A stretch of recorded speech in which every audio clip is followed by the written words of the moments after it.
So this is the feed that I have, and I've just put a tiny bit of molasses on there just to spruce it up. She likes the smell. It's 1 scoop of this, and it's already in the bucket down there.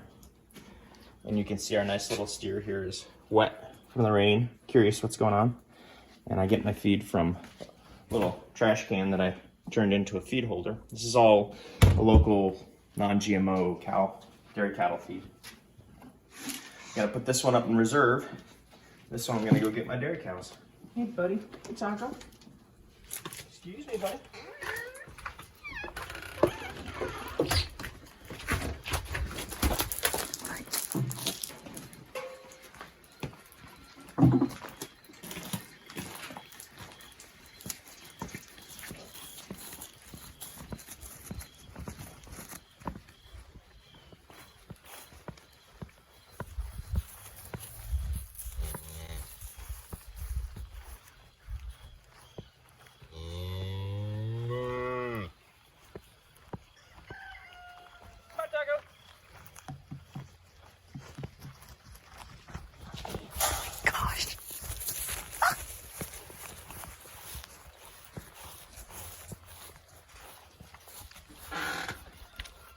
Rosie.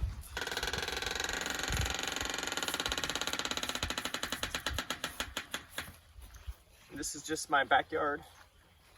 Get the cows. Come here, Rosie. She's scratching herself. Just got finished raining. There you go.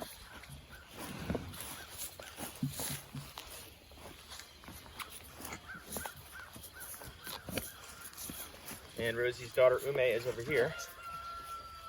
I don't let the two of them reunite yet, just because Ume will drink the milk if I do. Come on, Rosie. Ume, get out.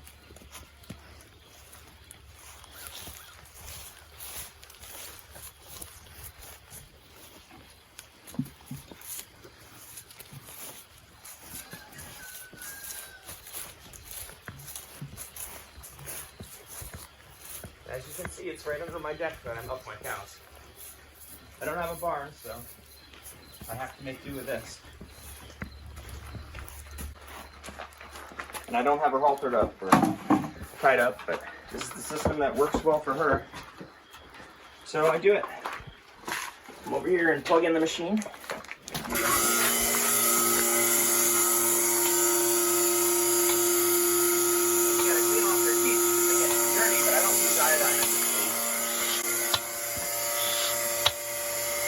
I go once through with the soapy water, and depending on how dirty they are, I'll scrub. Yesterday they were real caked with manure, so I had to sit there and scrub until they were clean. This is pretty clean, so I'll go through and get off the excess soapy water and dirt that's on there. Rosie's pretty good about not laying in her manure. Every so often she gets manure on there, so just want to be gentle that you don't ruin their teats. Their teats are fragile, but you know, again, it's pretty clean now. And then you give each teat your pinch, and you go your fingers like that, and you get it until you can squirt a little bit out. 1 squirt for each teat. Clears off anything that's stuck in there. And then I hook up the cups, pull 1 cup out, put it on the teat, and work my way around.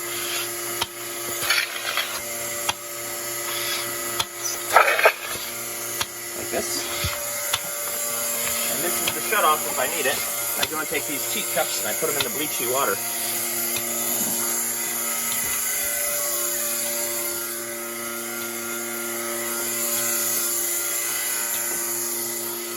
Now if she was covered with flies, I would give her a little fly spray squirt, but she's not, so it's White Mountain Lures make the organic essential oils fly spray that I use on her. So she's eating. I'll refill this when she finishes that out a little bit. But you can see the system. I didn't milk Buttercup because she doesn't let us milk her anymore. She doesn't produce a lot of milk either. So, but I keep Taco and Ume, the 2 calves, separate from the parent while I do this.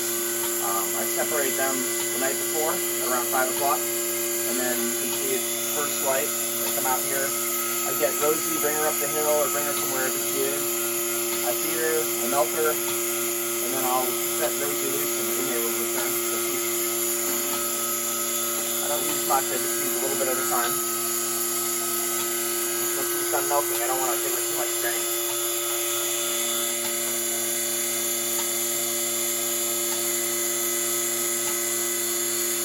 To stay dry, I put an underdecking on here. So that keeps me dry in the rain and it keeps the milking equipment dry. I don't want to get that wet. So nobody really taught me what I was doing when I got a dairy cow. We moved here and within 2 weeks I found dairy cows for sale on Craigslist. So I went and bought one. My wife was curious with me. And I bought 2 just to be safe. And I sat there in my yard with the cows fenced in basically what a dog area would be. You know, the previous owners had their fenced yard for the dogs. And I had the cows back there, and I just sat there with a bucket, a 3-gallon stainless steel pail in my hands and tried to milk her, and nothing came out. And after about 45 minutes, I figured out how to milk her, and got about a cup of milk. And I got better each day, but it was taking me about 45 minutes to an hour. And after a week of that, I said, forget this, and I bought a milking machine, and 15 minutes later, I had 3 gallons of milk. So, to me, the milking machine is worth it. This thing I created, I actually created this to try and keep her from walking away while I hand milked her, and I just relocated it down here under the deck. Originally, I was planning on haltering her and trapping her neck, but it doesn't really work for that, so I should probably take this post down. And yeah, I don't even use this. It just provides a spot to hang her feet now, and kind of a reference point for her to get milk.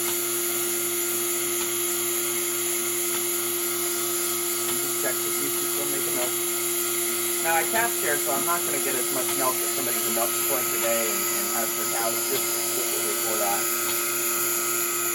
So, but it's still enough for our family and a little bit extra. And we make cheese and other things.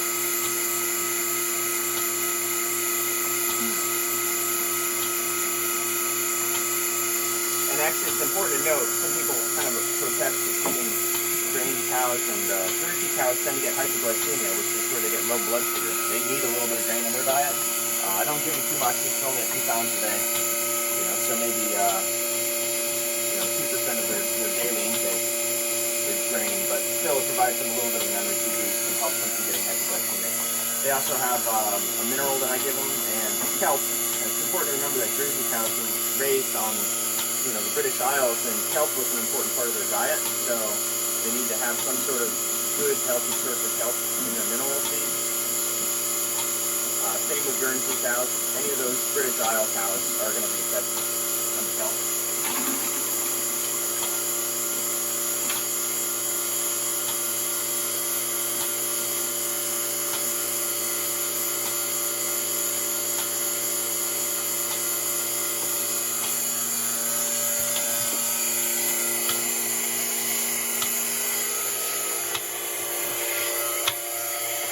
And you can see she's actually done milking today, so I'll shut this off with this little clip here and carefully pull these out. I give it one last little pulse to get the milk out of the cups, or the cloth. Give a little bit of iodine in here, and just for the milk duct openings, you want to give it a little bit of iodine to keep it from getting infected. She's got a calf, that'll help keep it from getting infected, but still, I like to use iodine. She's done. Well, I'm just going to get over here. I released a little bit of pressure there. She's done, and you can tell she's taken off.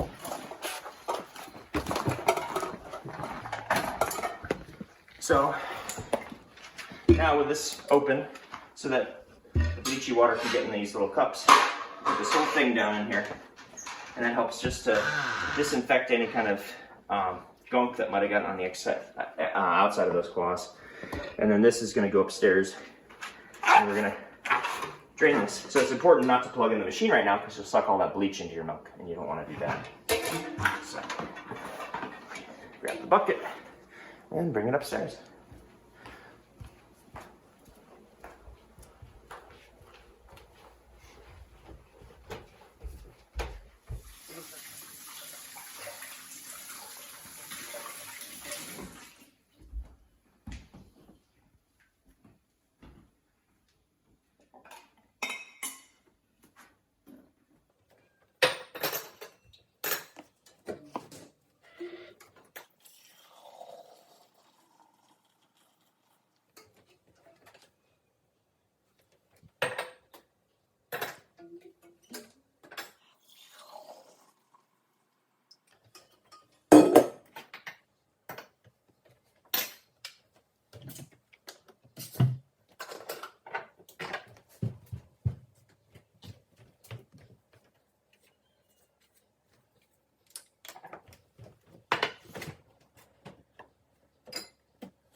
running?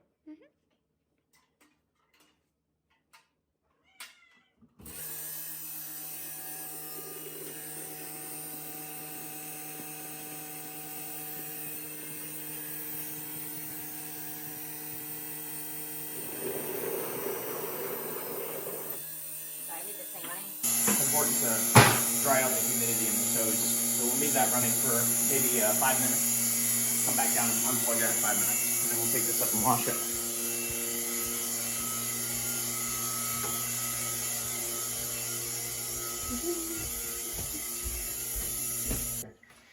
All right, wash yours like this. See, there's milky stuff in there. Hot water. Hot water helps dissolve the milk solids. So we just running it always takes a little while for the water to get hot and clean off the rubber gasket.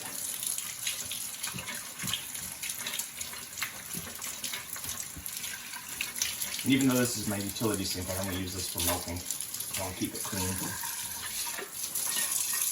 Yeah, it's hot now. Just want to make sure you do a good scrubbing. This is just soap and water. I don't use any more bleach at this point, and I don't pre-clean this before I milk again. Just make sure you clean off all the gunk now. And right now it's pretty clean because we didn't run into any manure or anything, but sometimes they get, you know, it's milking, sometimes their cows will get manure and stuff. Mix all this. And so I'm gonna back flush this, and that's important to wash any soapy bleach. From cleaning it before, you want to wash all the soap out.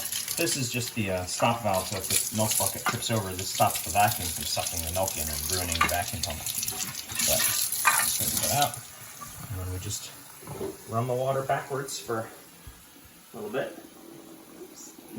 And you can see down here, it's washing out the last little bits of soap. So I wash out all the little bubbles, and when that runs clear, then I know I'm done there. Probably the dirtiest part about this whole thing is this hose, because sometimes that touches the ground.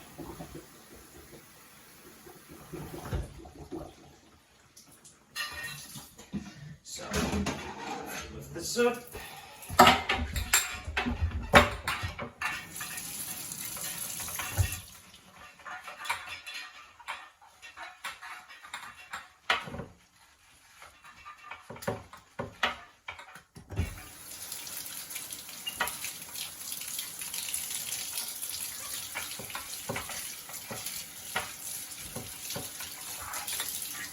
A lot of talking for me early in the morning. I kind of operate like a zombie. I usually don't start waking up until after I've done this whole process. I should also mention that normally when I'm not filming this, before I finish up all this stuff, I go and I expand the cow paddock. So it's important for them to have fresh new grass every day, I think. So I haven't done a daily rotation where I move them every single day, but I expand their paddock by one little square every single day. And that square is figured out by how fast they're eating the grass. So about a day's worth of grass. And that's how much I'll expand their paddock by. It creates a mess like you might have noticed up by the gate where, you know, they have one area that they constantly reuse. We call that a sacrificial area. What you can see I'm doing here is just, these get dirty too on the outside. It's important to wash these off and back flush them one more time. You know, again, this is the dirtiest part. Sometimes this edge up here gets a little bit of manure on it, so you want to make sure that doesn't get into the system. And you can see all the water's gathered in there, so I got to dump this all out. So, turn it upside down. Try not to break anything and get it all in that hose. And we're going to go back the other way. Just set this over here, clean the cloth to dry. And then I go through, and the rest of this is just like scrubbing the dishes. Now these little claws, these little plugs, I should say, they don't really get that dirty, and they've been sitting in bleach for the last few minutes, so I'll just rinse them all.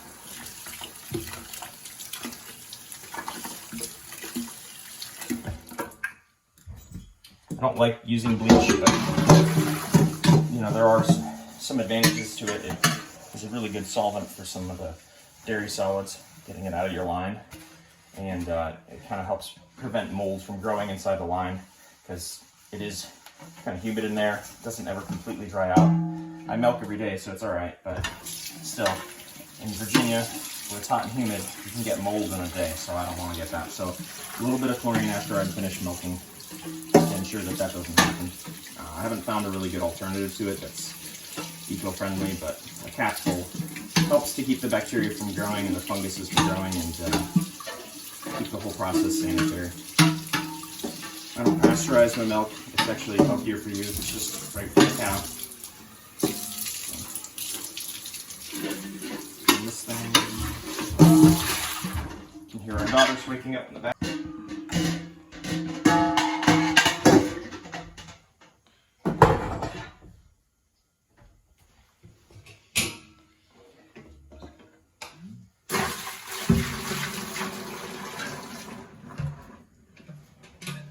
Now I usually clean the inside of this because the outside can be grungy. So I like to clean the inside first so I'm not getting the stuff from the outside on the inside. This really has to stay clean. This is where your milk sits.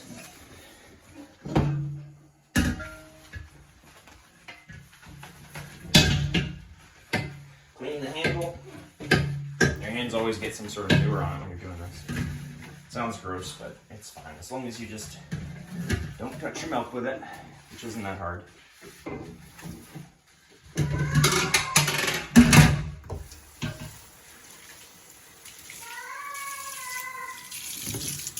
I like the capturing aspect of raising dairy cattle because I don't want to always have to milk my cows. I don't want to have it such a sense of urgency.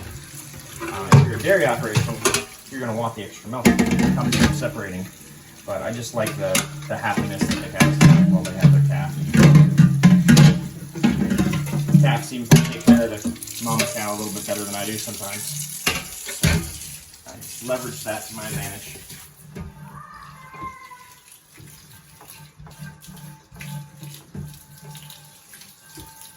Almost done here.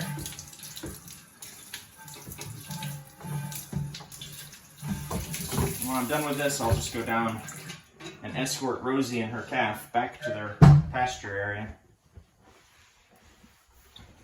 because they're probably still sitting right around where I left them.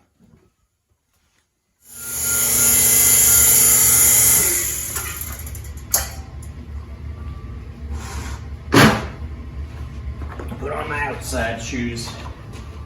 Funny story is I used to go sailing out in California, and the guy who owned the boat, it was wet Wednesdays, we'd race. And I was just a crew member. The guy who owned the boat always had these crazy business people on his boat, people starting new companies and stuff, energy drinks or other things like that.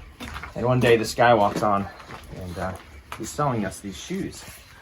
And you can see these are pretty old. These are over 20 years old. But he's trying to sell them as sailing shoes. And they should make really horrible sailing shoes. You step on the deck and your feet slip right out from under you. It's like trying to sail with ice skates on. But we all bought the shoes because we were like, oh, let's support, a friend's business.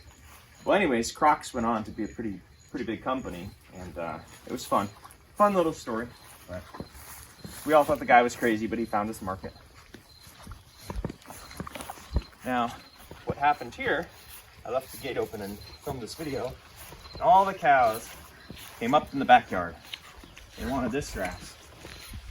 So I don't know if I can get them back or not right now. I have to expand their paddock.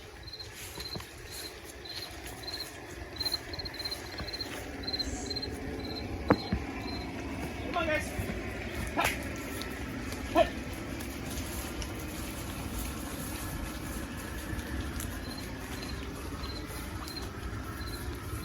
Hey. Hey.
embarrassing me on camera. Come on, Rosie.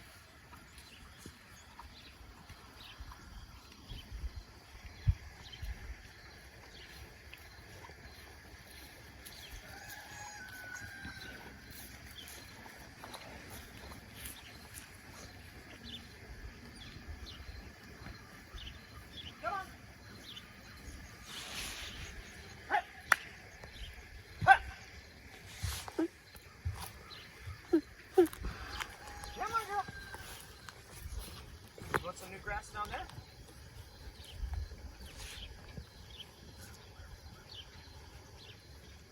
Come on, Rosie. Well, sometimes she gets her own ideas. We'll let her figure it out in a second.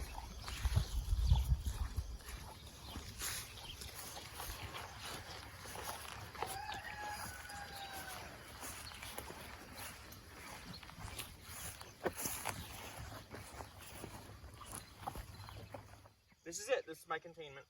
And a single electric wire. Just a poly braid wire. This is a 1,300-foot spool. And I'll run out about a week's worth of pasture. And then I section one off with an extra spool. So it's handy to have a few of these spools. I brought 3. They're not that expensive. Ume's about to get back in. So anyways, I've got this and I'm going to go set up the new paddock. I turned off the fence.